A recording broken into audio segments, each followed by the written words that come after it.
بدبخت ملعون کے سامنے امام علی مقام کا سر اقدس بھیج دیا گیا۔ اس ظالم کے ہاتھ میں ایک چھڑی تھی، اس نے وہ چھڑی امام حسین کے لب مبارک پر ماری۔ اس وقت اس کے دربار میں نبی پاک علیہ السلام کے بوڑھے صحابی تھے، حضرت زید ابن ارقم رضی اللہ تعالیٰ عنہ، جن کے مکان میں حضرت عمر رضی اللہ تعالیٰ عنہ فاروق اعظم مسلمان ہوئے، وہ موجود۔ ان سے یہ بے ادبی دیکھی نہیں گئی۔ فرمایا ابن زیاد یہ چھڑی یہاں سے ہٹا، میں نے بارہا دیکھا کہ رسول اللہ ان لبوں کو چوما کرتے ہیں۔ حضرت انس ابن مالک فرماتے ہیں کہ ایک سفر میں نبی کریم کی کتاب کا نام ہے خصائص کبریٰ امام جلال الدین سیوطی، فرماتے ہیں حضور کے ساتھ تھے تو حضرت فاطمہ کے کجاوے میں سے بچوں کے رونے کی آواز آئی۔ حضور نے اپنی سواری کو ان کی سواری کے قریب کیا، فرمایا میری پیاری بیٹی فاطمہ، یہ میرے بیٹے امام حسن امام حسین یہ بچے کیوں رو رہے ہیں؟ فرمایا بابا جان ان کو پیاس لگی اور ہمارے پاس پانی نہیں۔ حضور نے قافلے میں حکم فرمایا کسی کے پاس پانی نہیں۔ تو حضرت انس فرماتے ہیں میں نے دیکھا نبی پاک علیہ السلام نے فرمایا لاؤ حسن کو مجھے دے دو۔ تو حضور نے حضرت امام حسن کو لے کر ان کا منہ اپنے منہ سے لگایا اور اپنی زبان ان کے منہ میں ڈالا۔ جب تک حضرت امام حسن نے چاہا اپنے نانا جان کی زبان کو چوستے رہے۔ زبان کیا چوسی، گویا آپ کو حوض کوثر کے مزے آ گئے۔ پھر حضور نے امام حسن کو دیا اور حضرت امام حسین کو لے لی، ان کا بھی منہ مبارک اپنے ہونٹ مبارک سے لگایا اور اپنی زبان ان کے منہ میں ڈالی۔ تو حضرت زید فرماتے ہیں کہ میں نے بارہا دیکھا رسول اللہ ان لبوں کو چوما کرتے۔ ابن زیاد نے کہا دیکھو اگر یہ بوڑھا نہ ہوتا تو میں اس کو قتل کروا دے، دیکھو اس نے کیسی بڑی جسارت کی۔ حضرت زید نے فرمایا بدبخت سن، میں تجھے اس سے بھی زیادہ غصہ دلانے والی بات بتا دوں۔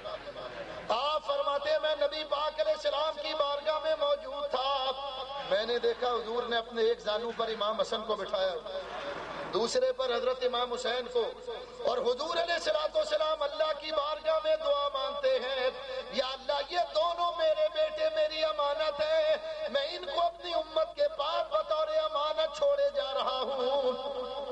بدبخت انہیں رسول اللہ کی امانت میں خیانت کی۔ ابن زیاد نے حکم دیا کہ ان کو دھکے دے کر یہاں سے نکالا۔ اس کے بعد اس نے مجمع پہ نگاہ دوڑائی، حضرت سیدہ زینب نظر آئی، آپ نے ذرا میلا سا لباس پہنا ہوا، کہنے لگا یہ کون ہے؟ لوگوں نے کہا یہ علی کی بیٹی۔ ابن زیاد نے تکبر کرتے ہوئے کہا کہ واللہ حسین کو قتل کر کے میرا کلیجہ ٹھنڈا ہو، میں نے ان سے بڑھ کر کوئی حسین انسان آج تک نہیں دیکھا۔ حضرت سیدہ زینب بول پڑی، آپ نے فرمایا ابن زیاد یہ تیرا ہی کام تھا کہ تو اولاد رسول کو قتل کرتا، تیرے علاوہ کسی میں یہ جرت اور ہمت نہیں تھی۔ اے ابن زیاد یاد رکھ میرے بھائی کی شہادت تو مقدر ہو چکی تھی، اس لیے وہ اپنی مقتل گاہ میں آ گئے، شہادت گاہ میں آ گئے، لیکن یاد رکھو کل قیامت کا روز ہوگا، تو بھی اللہ کی بارگاہ میں حاضر ہوگا اور ہم بھی اللہ کی بارگاہ میں حاضر ہوں گے، تیرا شفیع عدید ہوگا اور اس وقت ہمارے شفیع محمد مصطفیٰ ہوں گے۔ اس وقت دنیا کو پتا چل جائے گا کہ کون حق پر ہے۔ جب آپ نے یہ فرمایا ابن زیاد خاموش ہو گیا۔ اس نے مجمع پہ دیکھا تو امام زین العابدین نظر آئے، کہنے لگا یہ کون ہے؟ آپ نے فرمایا میرا نام ہے علی اوس زین العابدین۔ اس نے کہا مجھے تو بتایا گیا کہ علی قتل کر دیا گیا، آپ نے فرمایا وہ میرا بھائی علی اکبر تھا۔ ابن زیاد نے حکم دیا تحقیق کرو یہ بالغ ہے یا نابالغ، اگر یہ بالغ ہے تو میں حکم دیتا ہوں کہ اس کو بھی قتل کرو۔ جلاد خنجر لے کر آگے بڑھا، حضرت سیدہ زینب امام زین العابدین کے سامنے آ گئی، فرمایا ظالمو جتنا ظلم تم نے کیا اسی پر بس کرو، ہمارے ساتھ یہ نوجوان بطور محرم ہے، ارے اگر اس کو بھی قتل کر دو گے تو ہمارا محرم کون ہوگا؟ یاد رکھو ساری کائنات بھی مل کر اگر کسی کام کا ارادہ کرے تو ہوتا وہی ہے جو اللہ تعالیٰ کو منظور ہوتا ہے۔ قرآن پاک پڑھ کر دیکھو، اللہ فرماتا واللہ غالب علی امرہ، اللہ غالب ہے اپنے امر پر۔ اس کی میں مثال دوں. دیکھو یوسف علیہ السلام نے خواب دیکھا کہ 11 ستارے، ایک چاند، ایک سورج آپ کو سجدہ کرا. یعقوب علیہ السلام نے چاہا کہ یہ خواب کسی کو بیان نہ کرے، اور اللہ چاہتا تھا کہ یہ خواب آپ کے بھائیوں کو پتہ چل جائے. تو جس طرح یعقوب علیہ السلام نے چاہا اس طرح نہیں ہوا، جس طرح اللہ نے چاہا اس طرح ہوا. بھائیوں نے چاہا کہ یوسف علیہ السلام کو کنویں میں گرا کر مار دیا جائے، اور اللہ نے چاہا کہ یوسف علیہ السلام کو زندہ رکھا جائے. جس طرح بھائیوں نے چاہا اس طرح نہیں ہوا، جس طرح اللہ نے چاہا اسی طرح ہوا. زلیخا نے چاہا کہ معاذ اللہ یوسف علیہ السلام کی عزت کو کم کر دیا جائے، اور اللہ نے چاہا کہ یوسف علیہ السلام کو مصر کا بادشاہ بنا دیا جائے. تو جس طرح زلیخا نے چاہا اس طرح نہیں ہوا، جس طرح اللہ نے چاہا اس طرح. تو ہوتا وہی ہے جو اللہ تعالیٰ کو منظور ہے. اللہ تعالیٰ نے ابن زیاد کے اس ناپاک ارادے کو بدل دیا، اور وہ حضرت امام زین العابدین کے قتل سے باز آیا. دوسرے دن محلہ کندہ کی جامعہ مسجد میں سارے کوفے کے لوگ جمع ہوئے. ابن زیاد نے ایک دھمکی آمیز، تہدید آمیز تقریر کی. ابن زیاد نے کہا دیکھو جنہوں نے امیر المومنین یزید کے خلاف آواز اٹھائی ان کا کیا حشر ہوا. یہ باغی تھے، ان کا یہی حشر ہونا تھا. یاد رکھو اگر کسی نے یزید کے خلاف آواز اٹھائی اس کا بھی یہی حشر ہوگا. اس کا سر کاٹ کر اس کے مکان کے دروازے پر لٹکا دیا جائے گا، اس کے بچوں کو نیزوں پر اچھالا جائے گا، ان کی عورتیں ہمارے لیے حلال ہوں گی، ان کے مکان کو آگ لگا دی جائے گی اور جائیداد پر قبضہ کر لیا جائے گا. جب اس نے یہ بات کی تو اس وقت مسجد میں حضرت علی کرم اللہ تعالی وجہ الکریم کے ایک دوست تھے جن کا نام تھا حضرت عبداللہ بن عفیف. یہ وہاں موجود تھے، آنکھوں سے نابینا تھے. آپ سے برداشت نہ ہوا، کھڑے ہوئے اور کہا او ابن زیاد تجھ پر بھی لعنت ہو اور تیرے باپ پر بھی لعنت ہو. تم اولاد رسول کو قتل کرتے ہو اور باتیں ایسی کرتے ہو جیسے نیکوں کا کلام ہوتا ہے. اب ابن زیاد کو بھرے دربار میں انہوں نے ذلیل کیا تھا تو اس کو بڑا غصہ آیا، لیکن اس وقت تو اس کے قبیلے کے لوگ آئے اور انہیں بچا کر لے گئے. بعد میں ابن زیاد نے انہیں دھوکے سے بلایا اور شہید کر دیا. پھر ابن زیاد نے حکم دیا کہ ان سروں کو کوفہ کی گلی کوچوں میں پھرایا جائے. چنانچہ دیکھو میں کسی اختلاف کی بنیاد پر یہ بات نہیں کر رہا. شیعہ مذہب کی دو مشہور کتابیں ہیں، جلاء العیون ملا باقر مجلسی کی، اس کی جلد دوسری، اور مقاتل ابن نما صفحہ 263 جو میرے پاس ہے وہ پڑھ کر دیکھو. جب اہل بیت کے سروں کو اور ان بقیہ افراد کو کوفے کی گلیوں میں پھرایا جا رہا تھا اس وقت اہل کوفہ اپنے مکان کی دیواروں پر، چھتوں پر اور دروازوں پر چڑھ کر روتے تھے، چلاتے تھے، منہ پیٹتے. حضرت امام زین العابدین نے جب ان کا رونا سنا تو آپ نے قافلے کو روکا. فرمایا لوگوں تم نے اس آدمی کو قتل کیا جو حسب نسب کے اعتبار سے تم میں سب سے افضل تھا، جو دن کو روزہ رکھتا، رات کو نوافل پڑھتا. اے لوگوں تم نے میرے بابا کو بھوکا پیاسا قتل کیا، حالانکہ انہوں نے کسی کا پانی بند نہیں کیا، کسی کے بچوں کو قتل نہیں کیا. تم ذرا یہ تو بتاؤ کہ قیامت کے روز ان کے نانا کو کیا جواب دو. تو وہ سارے کہنے لگے زین العابدین اب تم ہاتھ آگے بڑھاؤ، ہم تمہارے ہاتھ پر بیعت کریں گے. آپ نے فرمایا ظالموں مجھے بھی دھوکہ دینا چاہتے ہو؟ میرے بابا کی شہادت کا زخم جو میرے دل پر لگا ابھی وہ مندمل نہیں ہونے پایا، تم مجھے بھی دھوکہ دینا چاہتے ہو؟ یاد رکھو میں کبھی بھی تمہارے دھوکے میں نہیں آؤں گا. اور دوسری حضرت سیدہ زینب کھڑی ہوئی.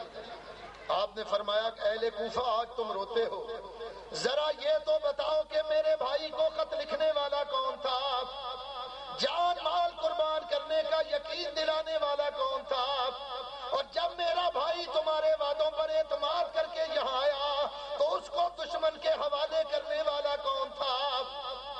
اے لوگوں تم نے اپنے لیے بہت برا ٹھکانہ چنا ہے اور میں بد دعا کرتی ہوں کہ اللہ تمہیں اسی ٹھکانے کی طرف لوٹا دے. آج تم روتے ہو، میری بد دعا ہے کہ تمہیں اللہ تعالیٰ تمہیں زیادہ رلائے اور تم کم ہنسو اور تم اسی طرح روتے ہوئے دنیا سے جاؤ. اس کے بعد آپ آگے بڑھے. ایک ہفتہ گزرا تو ابن زیاد نے حکم دیا کہ اب ان سروں کو اور ان بقیہ افراد کو دمشق میں یزید کے پاس پہنچا دیا جائے. لیجئے صاحب، اب ان سروں کو دوبارہ نیزوں پر چڑھا لیا۔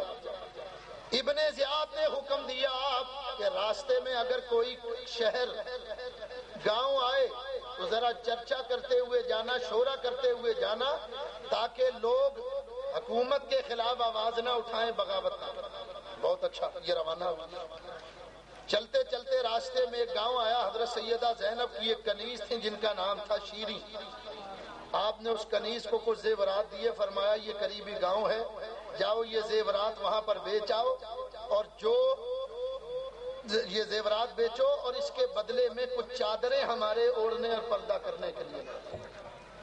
جب یہ کنیز اس گاؤں کے دروازے پر پہنچی اور دروازہ کھٹکھٹایا تو اندر سے آواز آئی، شیریں ٹھہرو، میں ابھی آ کر دروازہ کھولتا ہوں۔ اب یہ بڑی حیران کہ میں تو پہلی بار اس گاؤں میں آئی اور یہ میرے نام کو بھی جانتا۔ جب دروازہ کھلا تو انہوں نے پوچھا تمہیں میرا نام کس نے بتایا؟ اس آدمی نے کہا میرا نام عزیز بن ہارون ہے، میں یہودی ہوں، میں سویا ہوا تھا، خواب میں میرے پیغمبر حضرت موسیٰ علیہ السلام کی زیارت ہوئی۔ انہوں نے کہا عزیز بن ہارون تو یہاں سویا ہوا ہے، جبکہ امام الانبیاء حبیب کبریا احمد مصطفیٰ محمد مصطفیٰ صلی اللہ علیہ وسلم کے نواسے کا سر تیرے گاؤں کے قریب آیا ہوا ہے، جاؤ جا کر ان پر کلمہ پڑھ کے مسلمان ہو جاؤ اور انہیں ہمارا سلام بھی کہو۔ تو میں نے پوچھا یا نبی اللہ کیا آپ محمد صلی اللہ علیہ وسلم کو اللہ کا برحق نبی سمجھتے ہیں؟ انہوں نے کہا ہاں وہ اللہ کے برحق۔ میں نے کہا مجھے اس کی نشانی دیجئے، تو کہا نشانی یہ ہے کہ اب تو گاؤں کے دروازے پر جائے گا تو ان کی ایک کنیز آئے گی جس کا نام شیریں ہو، تو مجھے تو تیرا نام میرے پیغمبر نے بتایا۔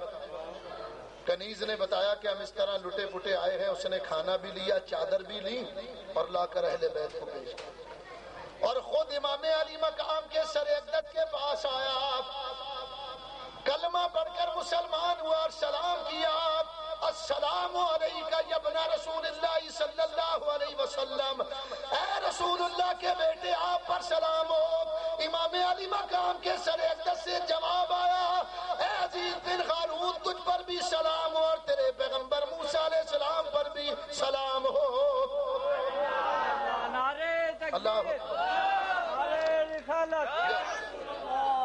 اللہ فرماتا ہے ان کو مردہ نہ کہو۔ اب یہ قافلہ یہاں سے آگے بڑھا۔ علماء فرماتے ہیں کہ چلتے چلتے راستے میں ایک جنگل تھا، قافلہ جنگل میں پڑاؤ ڈالتا، تو قریبی ایک یہودیوں کا کلیسا تھا، اس کا راہب آیا اور آ کر کہنے لگا کہ دیکھو یہاں پڑاؤ نہ ڈالو، قریبی جنگل ہے، وہاں ایک شیر رہتا ہے، جو بھی انسان وغیرہ نظر آتا ہے وہ حملہ کر کے ہلاک کر دیتا ہے، یہ میرا گرجا ہے، کلیسا ہے، رات یہاں گزار۔ انہوں نے کہا ٹھیک ہے۔ اس نے پوچھا کہ یہ سر جو تم نے نیزے پر چڑھائے ہوئے ہیں یہ کن کے سر؟ انہوں نے کہا کہ یہ باغیوں کے سر ہیں، یہ باغی تھے مادن۔ اس نے کہا تم کچھ بھی کہو، یہ جو آگے آگے سر ہے نا، اس سر سے مجھے نور نکلتا ہوا نظر آ رہا، یوں کرو کہ ایک رات کے لیے یہ سر مجھے دے دو، میرے پاس میری عمر بھر کی کمائی ایک روایت کے مطابق 10,000 اور ایک روایت کے مطابق آیا 80,000 درہم، وہ سب لے لو اور یہ سر دے دو۔ یزیدیوں نے امام علی مقام کا سر اقدس ایک رات کے لیے دے دیا۔ وہ اہل امام علی مقام کا سر لے کر آیا اور اس پر جو خون کے دھبے وغیرہ لگے ہوئے تھے اس کو صاف کیے، امام علی مقام کی زلفوں میں عطر لگایا اور ایک بلند جگہ پر امام کا سر رکھا۔ وہ کہتا آدھی رات کے وقت میں نے دیکھا کہ میرے حجرے کے روشن دان سے روشنی آنے لگی اور میرے کانوں میں آواز آئی، او بڈھے اپنی نگاہ نیچی کر لے، سیدۃ نساء اہل الجنہ حضرت فاطمہ امام علی مقام کی زیارت کرنے کو آ رہی ہیں۔ کہتا میں نے دیکھا کہ حضرت فاطمہ آئیں اور آ کر رونے لگیں اور روتے ہوئے آپ نے اپنے آنسو امام حسین کے ہونٹوں پر گرائے اور فرمایا بیٹا میں جانتی ہوں تو ایک ہفتے سے زیادہ کا پیاسا ہے، لے آج اپنی ماں کے آنسو پی کر اپنی پیاس کو بجھا۔ دوسرے دن یزیدیوں نے وہ سر واپس لیا اور یہاں سے آگے بڑھا۔ تو وہ جو 80,000 درہم انہوں نے لیا ہوا تھا نا، وہ 80,000 درہم انہوں نے بانٹنے کے لیے زمین پر پلٹے تو انہوں نے کیا دیکھا کہ وہ سارے کے سارے درہم جو تھے وہ ٹھیکریاں بن گئے. یہ جس مٹی سے مٹکا بنتا ہے نا، اس مٹی، اور ہر ٹھیکری پر قرآن پاک کی 2 آیت لکھی ہوئی تھی. ایک طرف لکھا ہوا تھا وَسَيَعْلَمُ الَّذِينَ ظَلَمُوا أَيَّ مُنقَلَبٍ يَنقَلِبُونَ، ظالماً قریب جان لیں گے کہ وہ کس کرمٹ پر لٹائے جاتے ہیں. دوسری طرف لکھا ہوا تھا وَلَا تَحْسَبَنَّ اللَّهَ غَافِلًا عَمَّا يَعْمَلُ الظَّالِمُونَ، اللہ تعالیٰ کو بے خبر نہ سمجھو، اللہ تعالیٰ سب کو جانتا ہے یہ جو کچھ ظالم کر رہے ہیں. خاسرت دنیا والآخرت کا مصداق، دین چھوڑا دنیا کی خاطر اور دنیا بھی ہاتھ سے. یہ یہاں سے چلتے ہوئے راستے میں شام کا بازار آیا، جس کو آج کل سوق زینبیہ کہتے ہیں. دونوں طرف دکانیں، اور جہاں پر یہ بازار ختم ہوتا وہاں شاہی محل کا دروازہ. تو اس بازار سے لوگ گزرتے. تو جب اہل بیت کی بیویوں کو گزارا گیا تو شامی 2 رویا کھڑے ہوئے. کوئی اہل بیت کا مذاق اڑا رہا ہے، کوئی ہنس رہا ہے، کوئی تالیاں بجا رہا ہے، کوئی پتھر مار رہا ہے. اور حضرت سیدہ زینب کہہ رہی ہیں ظالمو تم رسول کی بیٹی کا مذاق اڑاتے ہو، آج تم رسول کی بیٹیوں پر ہنستے ہو. یاد رکھو اللہ تعالیٰ ایسی مخلوق پیدا کرے گا جو تم پر ہنسے گی. ذرا یہ تو سوچو، آج تم رسول کے گھر والوں کا مذاق اڑاتے ہو، کل قیامت کو انہیں کیا جواب دو گے؟ اسی اسنا میں انہوں نے دیکھا کہ ایک بوڑھی عورت ایک لکڑی کا یا مٹی کا پیالہ تھا، وہ پانی سے لبالب بھرا ہوا لے کر آئی اور حضرت سیدہ زینب کو آپ نے پیالہ لیا، منہ کے قریب لے گئی تو آنکھ میں آنسو آ گئے. حضرت سکینہ نے فرمایا پھوپھی اماں آپ پانی کیوں نہیں پیتی؟ فرمایا بیٹا مجھے علی اصغر کی پیاس یاد آ گئی. وہ کہے گا پھوپھی اماں ہم تو پیاسے دنیا سے چلے گئے اور آپ نے پانی پیا؟ پانی نہیں پیا. فرمایا بوڑھی مائی تو ہم سے کیا چاہتی؟ آج ہم تمہیں کچھ نہیں دے سکتے، لیکن وعدہ کرتے ہیں کہ کل قیامت کے روز اپنے نانا کی بارگاہ سے تمہیں اس کا بہتر بدلہ لے کر دے گا. اس نے کہا میں یہ تو نہیں جانتی کہ آپ کون ہیں، مجھے تو یہ بتایا گیا تھا کہ یہ باغی ہیں، ان کے مردوں نے بغاوت کی تھی تو یہ سر ان لوگوں کے اور ان کی عورتوں کو قیدی بنا کر لایا جا رہا ہے. اور میں نے پانی اس لیے پلایا کہ میں نے مدینہ شریف کے اندر 12 سال رسول کی بیٹی حضرت فاطمہ کی خدمت کی، میں ان کی کنیز تھی. جب میں اپنے وطن واپس جانے لگی تو حضرت فاطمہ نے ایک وصیت کی، فرمایا کہ ہم تمہارا بدلہ قیامت کے دن چکائیں گے. ہماری ایک نصیحت یاد رکھنا کہ جب بھی کبھی تمہیں قیدیوں کی قطاریں نظر آئیں تو ان کو پانی پلا دیا کرے. بس میں تو اس دن سے اپنی ڈیوٹی ادا کر رہا ہوں، جو بھی قیدی نظر آتا ہے اس کو پانی پلاتی ہوں. حضرت فاطمہ نے حضرت زینب نے فرمایا ہم سے کیا چاہتی ہے؟ کہنے لگی میں نے امام حسین کو اور زینب کو اپنی گودوں میں کھلایا ہے، آج بڑے دنوں سے مجھے تمنا ہے کہ ایک نظر زینب کو دیکھ لوں اور ایک نظر امام حسین کو دیکھ لوں. حضرت سیدہ زینب کی آنکھوں میں آنسو آ گیا. آپ نے ہاتھ بڑھا کر نیزے سے اپنے بھائی کے سر اقدس کو اتارا، اس بوڑھی مائی کے ہاتھ میں دیا، فرمایا لو یہ تمہارا حسین ہے اور جس سے تم کلام کر رہی ہو وہی تمہاری زینب ہے. اب اسی عالم کے اندر ان کو یزید کے دربار میں پیش کیا گیا. سالار قافلہ حسین بن نمیر، مہدر بن سالبہ، شمر بن جوشن وغیرہ یہ آگے بڑھے. مہدر بن سالبہ نے کہا اے امیر تمہیں مبارک ہو، معاذ اللہ ثم معاذ اللہ، الیاذ باللہ نقل کفر نباشت. اس نے کہا کہ میں دنیا بھر کے سب سے بے وقوف ترین انسان کا سر تیرے پاس لایا ہوں معاذ اللہ، لیکن ان کے نسب سے اعلیٰ اور افضل نسب کسی کا نہیں تھا. یزید نے کہا جب تیرے نزدیک وہ ایسے ہی عزت والے تو تو نے قتل کیوں کیا؟ ایک جلاد کو حکم دیا کہ مہدر بن سالبہ کو بھی حسین کے بعد بھیج. سالار قافلہ حسین بن نمیر آگے بڑھا، امیر تمہیں مبارک ہو، اللہ نے تمہیں فتح دی، تمہارے دشمن کو معاذ اللہ شکست دی. حسین ہمارے مقابلے میں آئے، ہم نے کہا یا تو بیعت کرو یا لڑنے کو تیار ہو جاؤ. حسین نے لڑائی کو اختیار کیا. تو اے امیر جتنی دیر میں ایک اونٹ ذبح کر کے اس کا گوشت تقسیم کرنے میں لگتی ہے اتنی دیر میں ہم نے حسین اور اس کے ساتھیوں کو قتل کیا. اب سورج کی دھوپ ان کی لاشوں کو پگھلا رہی ہے, میدان کربلا میں ان کی لاشیں پڑی ہیں, ہوا ان پر خاک اڑا رہی ہے اور آسمان سے چیل اور گدھ ان کی لاشوں کو نوچنے کے لیے اتر رہے ہیں. جب اس نے یہ بات کی تو یزید کہنے لگا کہ ابن زیاد نے بڑا ظلم کیا, میں اگر وہاں ہوتا تو حسین کو قتل نہ کرتا, حسین کی بات کو مان لیتا چاہے اس میں میرا نقصان ہی کیوں نہ ہو. چنانچہ ان کلمات کی بنیاد پر بعض لوگوں نے یہ کہا ہے کہ یزید اس قتل سے راضی نہیں تھا, لیکن یاد رکھو یہ بات بالکل غلط. ابن کثیر نے البدایہ والنہایہ میں 5 روایتیں نقل کی اور ابن کثیر کو وہابی حضرات بہت زیادہ مانتے ہیں. یہ روایت بھی ابن کثیر نے نقل کی کہ جب یزید کے سامنے امام حسین کا سر لایا گیا تو اس کے ہاتھ میں بھی ایک چھڑی تھی, اس نے بھی امام حسین کے لبوں سے وہ چھڑی لگائی. تو اس وقت یزید کے دربار میں حضرت ابو بریدہ اسلمی حضور کے صحابی موجود تھے. انہوں نے ابن زیاد سے کہا, یزید سے کہا کہ یہ چھڑی یہاں نہ لگاؤ, یہ جگہ تو رسول اللہ کی بوسہ گاہ ہے, حضور اس کو چوما کر. یزید نے کہا یہ حسین کہتے تھے کہ میری ماں یزید کی ماں سے افضل اور میرے نانا یزید کے نانا سے افضل ہے اور میرا باپ یزید کے باپ سے افضل. یزید نے کہا اس میں کوئی شبہ نہیں کہ حسین کے نانا کائنات کے ذرے ذرے سے افضل ہیں, اور اس میں بھی کوئی شبہ نہیں کہ حسین کی ماں فاطمہ میری ماں سے افضل ہے.